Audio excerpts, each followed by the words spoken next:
मैत्री एक विश्वासाचं नातं असतं, पण यातच विश्वासघात झाला तर?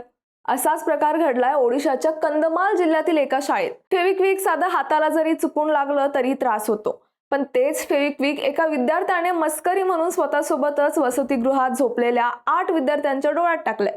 ही मस्करी महागात पडली आणि काही जणांनी आपले डोळे गमावले.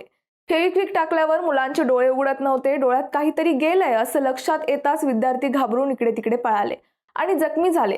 वसतिगृहाने तत्काळ पावले उचलत सर्व विद्यार्थ्यांना रुग्णालयात दाखल केलं. डॉक्टरांनी दिलेल्या माहितीनुसार काही मुलांच्या डोळ्यांचं नुकसान झालंय, पण वेळेवर उपचार मिळाल्याने गंभीर परिणाम झाले नाहीत. हा प्रकार इतका गंभीर आहे की तो केवळ एका मस्करीपुरता मर्यादित नाही, तर त्यामागे शिस्त, जबाबदारी आणि सुरक्षिततेच्या अभावाचा मुद्दा उभा राहतो. या प्रकरणामध्ये मुख्याध्यापक मनोजंजन शाहू यांना निलंबित करण्यात आलं. वॉर्डन आणि वसतिगृहाच्या सुरक्षिततेवरही मोठा प्रश्न उभा आहे. तसेच जिल्हा प्रशासनाकडून या प्रकरणाची चौकशी करण्यात येणार आहे.